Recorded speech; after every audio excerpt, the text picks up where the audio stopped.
ദൈവത്തിൻ്റെ ആളൊറ്റ കൃപകളാൽ ഒരു പ്രാവശ്യം കൂടെ തിരുവചനം തിരുമധുരം എന്ന ഈ പ്രോഗ്രാമിൽ കൂടെ തൻ്റെ ജനത്തെ നയിക്കാൻ ദൈവം ഒരുക്കിയ എല്ലാ സാവകാശത്തിനായി സ്തോത്രം ചെയ്യുന്നു. പ്രാർത്ഥനയോടെ ഇന്നത്തെ ശുശ്രൂഷ ആരംഭിക്കാം. സ്തുതിക്കുന്ന കർത്താവേ, സ്തോത്രം ചെയ്യുന്ന കർത്താവേ, ഞങ്ങളുടെ ദിവാത്സലമായ സർവസുധാംനാഥ എൻ്റെ മഹാകരുണയിലും കൃപയിലും അടിയങ്ങളെ ഇത്രത്തോളം കാത്തിരുവാൽ ചവ്വാൻ കൃപാൽക്കായ നന്ദിയോട് സ്തോത്രം കർത്താവേ. ഒരു പ്രാവശ്യം കൂടെ കർത്താവേ തൻ്റെ ജനത്തെ നയിക്കത്തക്കോണം അങ്ങ് ഒരുക്കിയിരിക്കുന്ന വലിയ സാവകാശത്തിനായ നന്ദിയോട് സ്തോത്രം. എൻ്റെ കൃപയും സാന്നിധ്യവും കർത്താവെ അവിടുന്ന് അടിയങ്ങളോട് കൂടെ ഇരുന്ന് അടിയൻ്റെ നാവോട് കൂടെ ഉണ്ടായിരിക്കാൻ പ്രാർത്ഥിക്കുന്ന കർത്താവെ. എൻ്റെ ആത്മാവിൽ കർത്താവ് തൻ്റെ ജനത്തെ നയിക്കുവാൻ, കർത്താവ് വചനത്തിൽ ബലപ്പെടുത്തുവാൻ അവിടുന്ന് ഇടയാക്കണമെന്ന് പ്രാർത്ഥിക്കുന്ന കണ്ടത്തോടുകൂടെ ശബ്ദത്തോടുകൂടെ ഉണ്ടായിരിക്കുക. എൻ്റെ ആത്മനിറവിൽ അടിയനെ ശക്തീകരിച്ച് ബലപ്പെടുത്തി തൻ്റെ ജനത്തെ നിൻ്റെ കൃപകളുടെ നിറവിൽ നയിക്കുവാൻ അവിടുന്ന് സഹായിക്കണമെന്ന് യേശുദാശിക്കുന്നു. പിതാവ് കേൾക്കണമേ.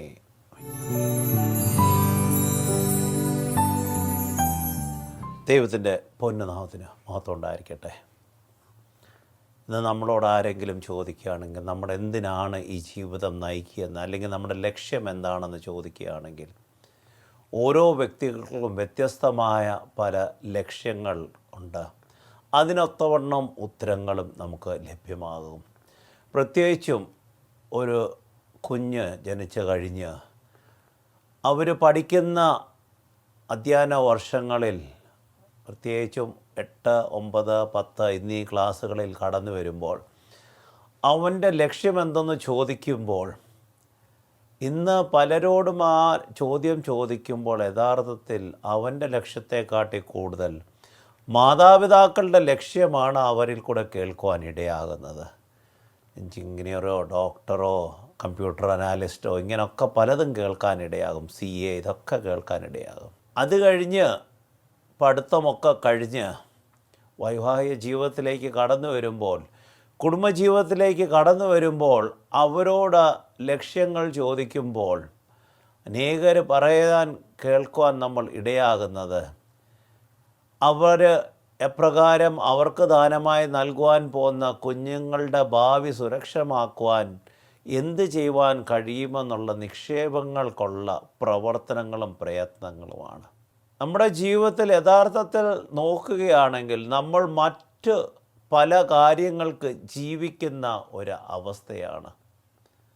മറ്റ് പലതിനു വേണ്ടി ചിന്തിക്കുകയും പ്രവർത്തിക്കുകയും പ്രയത്നിക്കുകയും ചെയ്യുന്ന അവസ്ഥയാണ്. പക്ഷേ യഥാർത്ഥത്തിൽ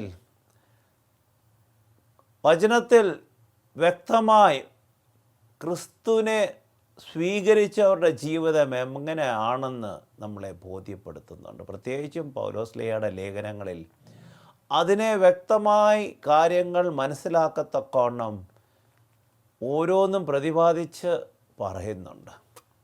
ഇതൊക്കെ നമ്മൾ കേട്ടിട്ടുമുണ്ട്. നമ്മുടെ ശുശ്രൂഷകളിലാണെങ്കിലും നമ്മുടെ ഇടവകളിലാണെങ്കിലും കൺവെൻഷനിലാണെങ്കിലും ഇതൊക്കെ നമ്മൾ കേട്ടിട്ടുണ്ട്. പക്ഷെ പലപ്പോഴും ഈ കാര്യങ്ങളൊക്കെ നമ്മൾ കേൾക്കുമ്പോൾ നമ്മുടെ അനേകരുടെ ചിന്തകളിൽ കടന്നു വരുന്നത് ഇത് സാമാന്യമായ ജനസമൂഹത്തോടല്ല, എങ്കിലോ ദൈവ പ്രവർത്തന മേഖലകളിലേക്ക് തിരഞ്ഞെടുത്തിരിക്കുന്ന വ്യക്തികൾക്കുള്ള പ്രഭാഷണങ്ങളാണെന്നാണ് ചിന്തിക്കുന്നത്. ഇന്ന് അല്പസമയം നിങ്ങളോടൊപ്പം ചിന്തിക്കുവാൻ ആഗ്രഹിക്കുന്നത് 2 കൊരിന്ത്യർ 5:17 പറയുന്ന കാര്യത്തെ പറ്റിയാണ്. ഒരുവൻ ക്രിസ്തുവിലായാൽ അവൻ പുതിയ സൃഷ്ടിയാകുന്നു. പഴയത് കടന്നുപോയി ഇതാ സകലതും പുതിയതായി തീർന്നിരിക്കുന്നു. ഇത് നമ്മുടെ ജീവിത കാലയളവിൽ എത്രയോ പ്രാവശ്യം കൺവെൻഷനോ അല്ലെങ്കിൽ മറ്റ് കാര്യങ്ങളിലൊക്കെ ഇത് കേട്ടിട്ടുണ്ടായിരിക്കും. ഇവിടെ പറയുന്നത് ക്രിസ്തുവിലായാൽ അവൻ പുതിയ സൃഷ്ടി ആകുന്നു. എന്താണ് ക്രിസ്തുവിലാകുക എന്ന് പറയുമ്പോൾ, എല്ലാ ഞായറാഴ്ചകളിലും ദേവാലയത്തിൽ കടന്നുപോയി ആരാധനകൾ സംബന്ധിക്കുന്നതാണോ? അല്ലെങ്കിൽ നമ്മുടെ വ്യക്തി ജീവിതത്തിലും കുടുംബജീവിതത്തിലും നമ്മൾ ഭവനത്തിൽ നിന്നിറങ്ങുമ്പോൾ വാഹനം തുടങ്ങുമ്പോൾ ഒരു പ്രാർത്ഥിക്കുന്നതാണോ? അല്ലോ സായാഹ്ന സമയത്തും പ്രഭാത സമയത്തും ഒരു കുടുംബ പ്രാർത്ഥന ഉണ്ടായതുകൊണ്ട് നമ്മൾ ക്രിസ്തുവിലായെന്ന് നമുക്ക് പറയുവാൻ കഴിയുമോ? യഥാർത്ഥമായി ക്രിസ്തുവിലാകുക എന്നുള്ള കാര്യം മനസ്സിലാക്കണമെങ്കിൽ ഗലാത്യ ലേഖനം 2-ാം അധ്യായം 20-ാം വാക്യത്തിൽ ഇപ്രകാരമാണ് പറയുന്നത്: ഞാൻ ക്രിസ്തുവിനോടുകൂടെ ക്രൂശിക്കപ്പെട്ടിരിക്കുന്നു. ഞാൻ ക്രിസ്തുവിനോട് കൂടെ ക്രൂശിക്കപ്പെട്ടിരിക്കുന്നു. ഇനി ജീവിക്കുന്നത് ഞാനല്ല, ഇനിയും ജീവിക്കുന്നത് ഞാനല്ല, ക്രിസ്തു അത്രേ എന്നിൽ ജീവിക്കുന്നത്. ക്രിസ്തു അത്രേ എന്നിൽ ജീവിക്കുന്നത്. ഇപ്പോൾ ഞാൻ ജഡത്തിൽ ജീവിക്കുന്നതോ, ഇപ്പോൾ ഞാൻ ജഡത്തിൽ ജീവിക്കുന്നതോ, എന്നെ സ്നേഹിച്ച് എനിക്ക് വേണ്ടി സ്വയം ഏൽപ്പിച്ചു കൊടുത്ത എനിക്ക് വേണ്ടി സ്വയം ഏൽപ്പിച്ചു കൊടുത്ത ദൈവപുത്രനിലുള്ള വിശ്വാസത്താൽ അത്രേ. ദൈവപുത്രനുള്ള വിശ്വാസത്താൽ അത്രേ. അപ്പം ക്രിസ്തുവിലായാൽ അവൻ പുതിയ സൃഷ്ടിയാകുമെന്ന് പറയുന്നതിൻ്റെ അർത്ഥം ഇവിടെ ഗലാത്യ സഭയോട് പൗലോസ്ലീഹ എത്ര വ്യക്തമായിട്ടാണ് പറയുന്നത്? ഞാൻ ക്രിസ്തുവിനോട് കൂടെ ക്രൂശിക്കപ്പെട്ടിരിക്കുന്നു. അതായത് ക്രിസ്തുവിനോട് കൂടെ ക്രൂശിക്കപ്പെടുക എന്ന് പറയുമ്പോൾ നമ്മുടെ പഴയ മനുഷ്യനെ, അതായത് ആ പഴയ മനുഷ്യനായ വ്യക്തിത്വം, ആ ബലഹീനതകളും പാപസ്വഭാവങ്ങളും ഒക്കെ ക്രൂശിക്കപ്പെട്ട് പുതുക്കപ്പെട്ട അവസ്ഥയിലാകുമ്പോൾ ഇനിയും ജീവിക്കുന്നത് ഞാനല്ല, ക്രിസ്തു അത്രേ എന്നിൽ ജീവിക്കുന്നത്. ഇനിയും ജീവിക്കുന്നത് ഞാനല്ല, ക്രിസ്തു അത്രേ എന്നിൽ ജീവിക്കുന്നത്. അതാണ് യഥാർത്ഥത്തിൽ ഒരു പുതിയ മനുഷ്യൻ്റെ അവസ്ഥ. എന്നിലും നിങ്ങളും ക്രിസ്തു ജീവിക്കുന്ന ഒരവസ്ഥയായി തീരുമ്പോഴാണ് ഞാനൊരു പുതിയ മനുഷ്യനായി തീർന്നെന്ന് പറയുവാൻ കഴിയുകയുള്ളൂ. ക്രിസ്തു ജീവിക്കുക എന്ന് പറയുമ്പോൾ നമ്മുടെ ജീവിതത്തിൻ്റെ പഴയ കാലതെല്ലാം എന്നേക്കും ജീവിതത്തിൽ നിന്ന് അകറ്റിക്കളഞ്ഞ് അതിൽ നിന്ന് പൂർണ്ണമായി വിട്ടുമാറി പുതിയ ഒരു അവസ്ഥയിലേക്ക്, പ്രവർത്തന മേഖലകളിലേക്ക് കടന്നു വരുന്ന സാഹചര്യം. ദമസ്കോസിൻ്റെ പടിവാതിക്കൽ വത്ത് കർത്താവ് പൗലോസ്ലീഹയെ കാണുമ്പോൾ, അതായത് ആ ദർശനമാണ് പൗലോസ്ലീഹയുടെ ജീവിതത്തിനെ മാറ്റിമറിക്കുന്നത്. അന്ന് വരെ എന്തിനു വേണ്ടി വിശ്വസിച്ചോ പ്രവർത്തിച്ചോ അവയെല്ലാം മാറ്റിക്കൊണ്ട് തനിക്ക് വേണ്ടി യാഗമായി അർപ്പിക്കപ്പെട്ട ക്രൂശ് മരണമേറ്റ കർത്താവിന് വേണ്ടി ജീവിക്കുവാൻ ഒരു പുതിയ സമർപ്പണമായി, പുതിയ മനുഷ്യനായി തീരുന്നു. ആ നിമിഷം മുതൽ എവിടെയും ഏത് സാഹചര്യത്തിലും കർത്താവിനെ സാക്ഷീകരിക്കുവാൻ, കർത്താവിന് വേണ്ടി പ്രവർത്തിക്കുന്നവനായി തീർന്നു. അതാണ് യഥാർത്ഥത്തിൽ പുതിയ മനുഷ്യൻ്റെ ഒരു അവസ്ഥ. കർത്താവിൻ്റെ കൂടെ ക്രൂശിക്കപ്പെട്ട് പറയുന്നത്, ഇന്ന് ഞാനല്ല ജീവിക്കുന്നത്, എന്നിൽ കർത്താവാണ് ജീവിക്കുന്നത്. എൻ്റെയും നിങ്ങളുടെയും ജീവിതത്തിൽ നമ്മൾ ക്രിസ്ത്യാനികളെന്ന് പറയുന്നെങ്കിൽ നമുക്കിത് പറയുവാൻ കഴിയുന്നുണ്ടോ? ഇന്ന് ഞാനല്ല ജീവിക്കുന്നത്, എന്നിൽ കർത്താവാണ് ജീവിക്കുന്നത്. നമ്മളായിരിക്കുന്ന തലത്തിൽ, നമ്മുടെ കുടുംബജീവിതത്തിൽ, വ്യക്തി ജീവിതത്തിൽ, സാമൂഹ്യ ജീവിതത്തിൽ, ആത്മീയ ജീവിതത്തിൽ, ഏത് ജീവിതമായിക്കൊള്ളട്ടെ, ഏത് സാഹചര്യവുമായിക്കൊള്ളട്ടെ, അവിടെ ഞാനല്ല, എൻ്റെ കർത്താവാണ് ജീവിക്കുന്നതെന്ന് പറയുമ്പോൾ ആ കർത്താവിൻ്റെ സ്വഭാവം എൻ്റെയും നിങ്ങളുടെയും ജീവിതത്തിലുണ്ടോ? ആ കർത്താവ് ആഗ്രഹിക്കുന്ന സ്വഭാവങ്ങൾ നമ്മുടെ ജീവിതത്തിലില്ലെങ്കിൽ നമുക്ക് പുതിയ മനുഷ്യനായെന്ന് പറയുവാൻ കഴിയുകയില്ല. ഗലാത്യ ലേഖനം 5:24 ഇപ്രകാരമാണ് പറയുന്നത്: ക്രിസ്തുയേശുവിനുള്ളവർ ജഡത്തെ അതിന്റെ രാഗമോഹങ്ങളോടുകൂടെ ക്രൂശിച്ചിരിക്കുന്നു. ജഡത്തെ അതിൻ്റെ രാഗമോഹങ്ങളോട് കൂടെ എന്ന് പറയുമ്പോൾ ഈ ലൗകികമായ എല്ലാ ചിന്തകളെ നമ്മുടെ ജീവിതത്തിൽ നിന്ന് മാറ്റിക്കളഞ്ഞ് ക്രൂശിക്കുക എന്ന് പറയുമ്പോൾ അത് എൻ്റെയും നിങ്ങളുടെയും ജീവിതത്തിൽ നിന്ന് സമ്പൂർണ്ണമായി മാറ്റിക്കളഞ്ഞൊരു പുതിയ അവസ്ഥയിലേക്ക് കടന്നു വരുന്ന, അതാണ് യഥാർത്ഥമായ പുതിയപ്പെട്ട അവസ്ഥ എന്ന് പറയാം, പുതിയ മനുഷ്യനെന്ന് പറയുന്നത്. ഗലാത്യ ലേഖനം 6:14 ഇപ്രകാരമാണ് പറയുന്നത്: എനിക്കോ നമ്മുടെ കർത്താവായ യേശുക്രിസ്തുവിന്റെ ക്രൂശിലല്ലാതെ മറ്റൊന്നിലും പ്രശംസിക്കുവാൻ ഇടവരാതിരിക്കട്ടെ.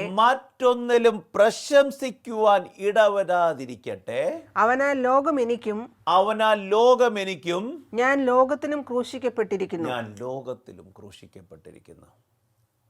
അതായത് എൻ്റെ സ്വയ പ്രശംസയ്ക്കല്ല ഞാൻ പ്രവർത്തിക്കുന്നത്, എന്നെ വീണ്ടെടുത്ത കർത്താവിൻ്റെ പ്രശംസയ്ക്കായി പ്രവർത്തിക്കത്തക്കോണം എൻ്റെ കർത്താവ് എന്നെ ഒരുക്കണമെന്നാണ് പൗലോസ്ലീഹ അവിടെ ഗലാത്യ സഭയോട് പറയുന്നത്.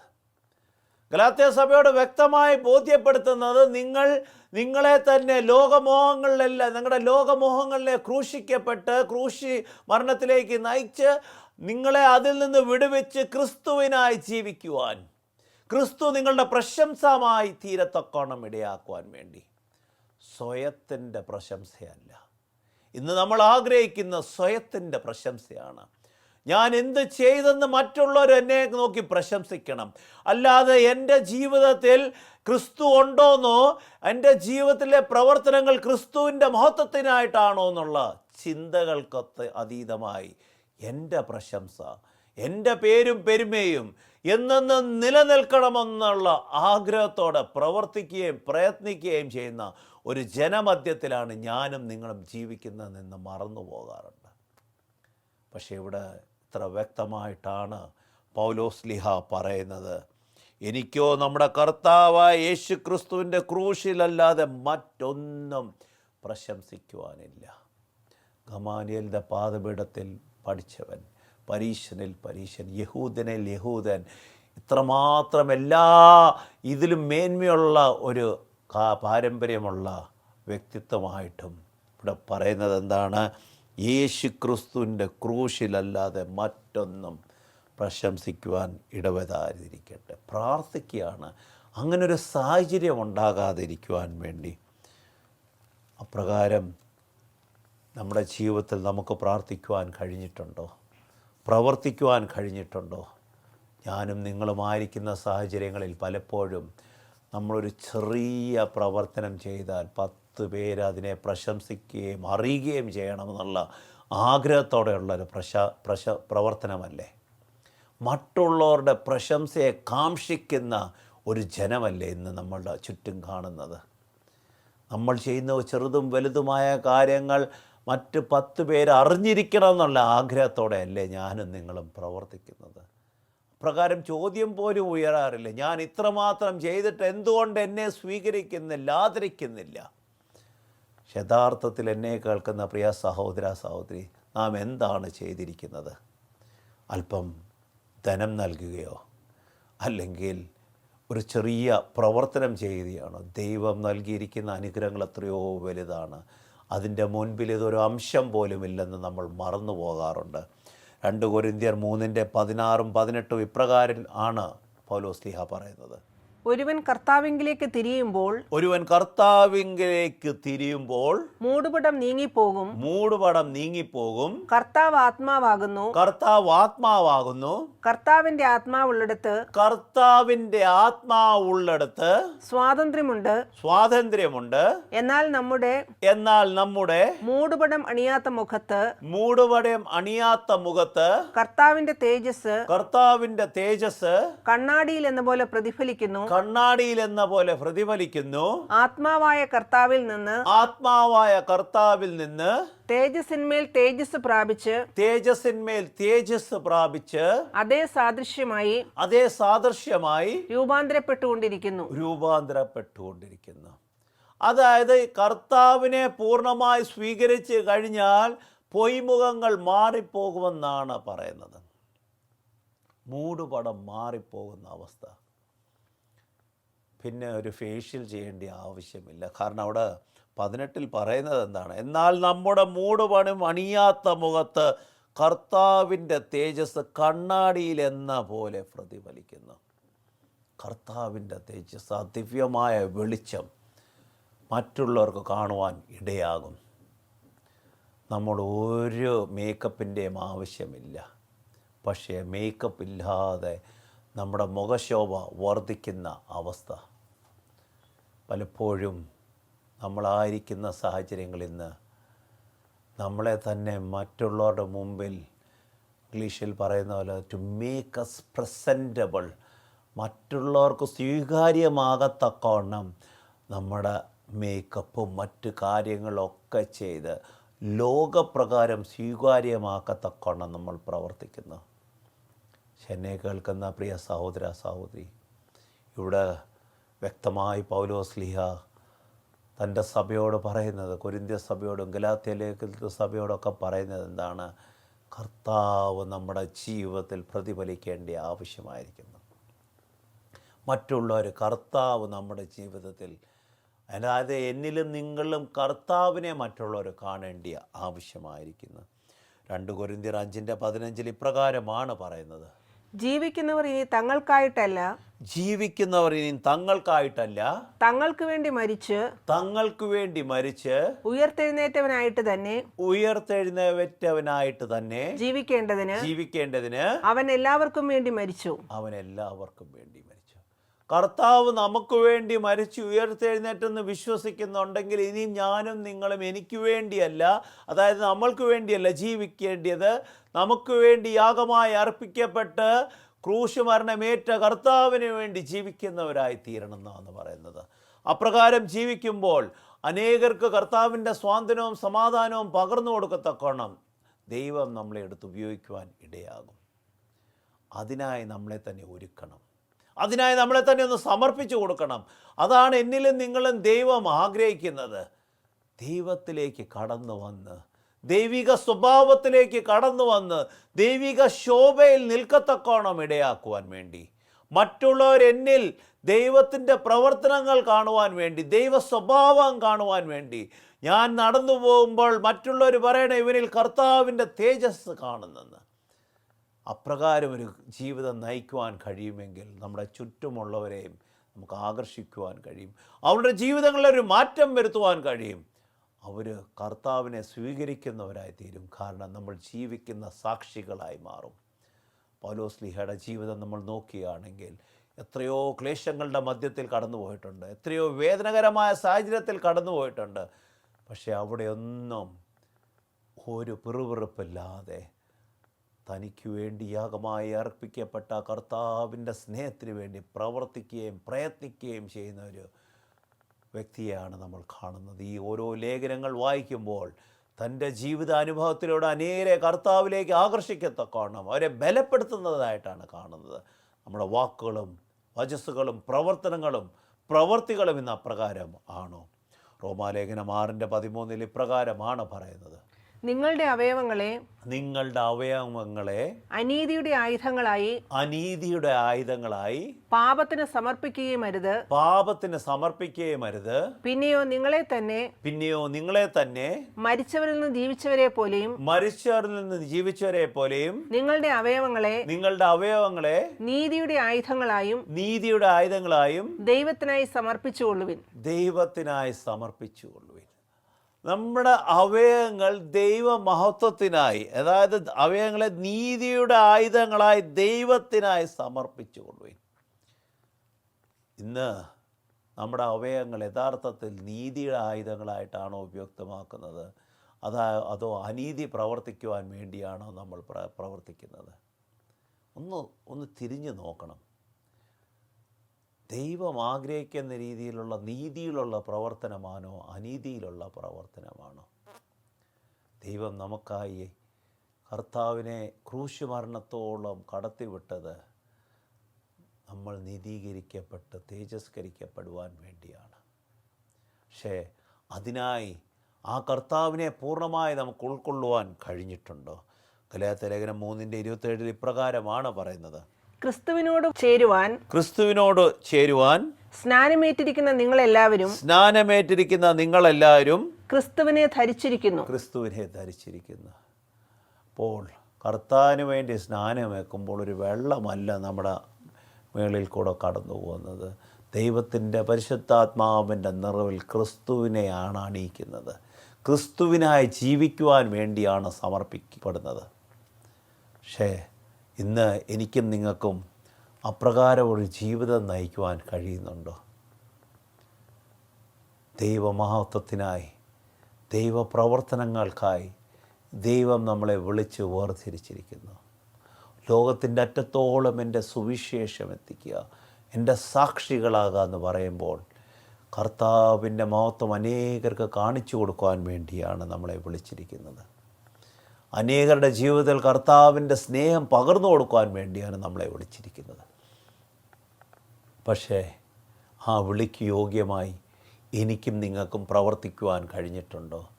ആ വിളിക്ക് യോഗ്യമായി നമ്മളെ തന്നെ ദൈവസന്നിധിയിൽ സമർപ്പിച്ച് ദൈവത്തിൻ്റെ പ്രതിരൂപമാകുവാൻ കഴിഞ്ഞിട്ടുണ്ടോ? സൃഷ്ടികർത്താവിൻ്റെ പ്രതിരൂപത്തിൽ ഛായയിൽ സൃഷ്ടിച്ച നമ്മൾ ആ പ്രതിരൂപത്തിനൊത്തവണ്ണമ നമ്മുടെ ജീവിതങ്ങളെ തിട്ടപ്പെടുത്തുവാൻ കഴിഞ്ഞിട്ടുണ്ടോ? ഒരു നിമിഷമൊന്ന് ചിന്തിക്കണം. ഈ മഹാമാരി കടന്നു വന്നു, പേമാരി കടന്നു വന്നു, അനേകമായ പ്രതിസന്ധികളിലാണ് ഇന്ന് നമ്മുടെ നാട് കടന്നു പോകുന്നത്. എന്തുകൊണ്ട്?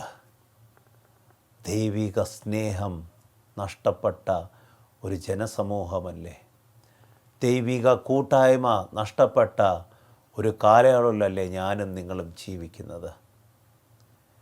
ഇന്നൊരു കൊലപാതകം ചെയ്യുന്നതോ മറ്റുള്ളവർക്ക് വേദന സൃഷ്ടിക്കുന്നതോ ഒന്നും വലിയൊരു കാര്യമായിട്ട് ആരും കാണാറില്ല. ദൈവത്തിൻ്റെ ജനമേ, ഉണരുക, എഴുന്നേൽക്കുക.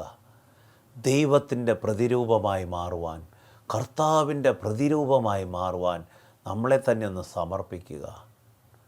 ഇന്ന് നമ്മുടെ ഇടവുകളും ശുശ്രൂഷകൾക്കും ജീവനില്ലെന്ന് പറയുന്നുണ്ടെങ്കിൽ അത് നമ്മുടെ കുറവാണ്, നമ്മുടെ കുഴപ്പമാണ്. മറ്റുള്ളവരെ പഴിചാരിയിട്ട് കാര്യമില്ല.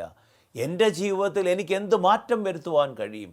എൻ്റെ ജീവിതത്തിൽ ക്രിസ്തുവിനെ എങ്ങനെ ആനയിച്ച് എൻ്റെ ജീവിതം പുതുക്കപ്പെട്ട അവസ്ഥയിലേക്ക് നയിക്കുവാൻ കഴിയും? മറ്റുള്ളവർ എന്നിൽ കൂടെ എങ്ങനെ ദൈവത്തെ കണ്ടെത്തുവാൻ കഴിയും? അപ്രകാരം ഒരു മാറ്റം വരികയാണെങ്കിൽ ദൈവം എൻ്റെയും നിങ്ങളുടെയും ജീവിതത്തിൽ വലിയൊരു മാറ്റത്തിൻ്റെ കാറ്റ് വീശുവാൻ ഇടയാക്കും. ദൈവത്തിൻ്റെ പരിശുദ്ധാത്മാവ് നമ്മളെ കൂടുതലായിട്ട് ബലപ്പെടുത്തുവാൻ ഇടയാക്കും. റോമാലേഖനം 7:4-6 വരെ വായിക്കുമ്പോൾ ഇപ്രകാരമാണ് പറയുന്നത്: അതുകൊണ്ട് സഹോദരന്മാരെ നാം ദൈവത്തിന് ഫലം കായ്ക്കുവാൻ തക്കവണ്ണം മരിച്ചവരിൽ നിന്ന് ഉയർത്തെഴുന്നേറ്റവനായ മറ്റൊരുവന്റെ വകയാകേണ്ടതിന് നിങ്ങളും ക്രിസ്തുവിന്റെ ശരീരം മൂലം ന്യായപ്രമാണ സംബന്ധമായി മരിച്ചിരിക്കുന്നു. നാം ജഡത്തിലായിരുന്നപ്പോൾ ന്യായപ്രമാണത്താൽ ഉളവായ പാപവികാരങ്ങൾ മരണത്തിന് ഫലം കായ്ക്കുവാൻ തക്കവണ്ണം നമ്മുടെ അവയവങ്ങളിൽ വ്യാപരിച്ചു പോന്നു. ഇപ്പോഴോ നമ്മിൽ ബന്ധിച്ചിരുന്ന ന്യായപ്രമാണം സംബന്ധിച്ച് മരിച്ചിരിക്കുന്നത് കൊണ്ട് അക്ഷരത്തിന്റെ പഴക്കത്തിലല്ല ആത്മാവിന്റെ പുതുക്കത്തിൽ തന്നെ ശുശ്രൂഷ ചെയ്യേണ്ടതിന് നാം ന്യായപ്രമാണത്തിൽ നിന്ന് മോചിതരായിരിക്കുന്നു. ഇവിടെ പറയുന്നത് കഴിഞ്ഞകാല ജീവിത സാഹചര്യങ്ങളിൽ നമ്മൾ വിശ്വസിച്ചുറപ്പിച്ച് ജീവിച്ചിരുന്ന പല കാര്യങ്ങളിൽ നിന്ന് മോചിതരമായി ദൈവം ആഗ്രഹിക്കുന്ന രീതിയിൽ ദൈവിക ആത്മാവിൽ നിറവ് ഉള്ളവരായി തീർന്ന് മറ്റുള്ളവരെ ദൈവത്തിലേക്ക് ആകർഷിക്കുന്നവരായി തീരേണ്ടതാണ്. നമ്മുടെ അവയവങ്ങൾ പാപത്തിന് വിട്ടുകൊടുക്കാതെ നമ്മുടെ അവയവങ്ങൾ ദൈവനാമ മഹത്വത്തിനായി ഉയർത്തത്തക്കോണം, നമ്മളെ തന്നെ നീതീകരിക്കത്തക്കോണം, തേജസ്കരിക്കത്തക്കോണം, ദൈവം കർത്താവിൻ്റെ വേല അനേകരെ കൂട്ടിക്കൊണ്ടുവരത്തക്കോണം ഇടയാക്കുവാൻ വേണ്ടി നമ്മളെ തന്നെ സമർപ്പിച്ചു കൊടുക്കണം. ഇന്ന് ഈ കാലയളവിൻ്റെ ആവശ്യവും അതാണ്. അനേകരെ നഷ്ടപ്പെട്ട് പോകുന്ന ജനത്തിനെ വീണ്ടെടുക്കത്തക്കോണമാണ് എന്നെയും നിങ്ങളെയും ദൈവം വിളിച്ചിരിക്കുന്നത്. നഷ്ടപ്പെട്ട ജനത്തെ കൂട്ടിക്കൊണ്ടുവരത്തക്കോണമാണ് ദൈവം എന്നെയും നിങ്ങളെയും വിളിച്ചിരിക്കുന്നത്. ദൈവം തന്നിരിക്കുന്ന ഈ ആയുസ് പാഴാക്കുവാനിടയാകാതെ, എനിക്ക് വേണ്ടി യാഗമായി അർപ്പിക്കപ്പെട്ട കർത്താവിൻ്റെ യാഗം പാഴാക്കുവാനിടയാകാതെ, എന്നെ കേൾക്കുന്ന പ്രിയ സഹോദര സഹോദരി, കർത്താവിലേക്ക് കടന്നു വരിക.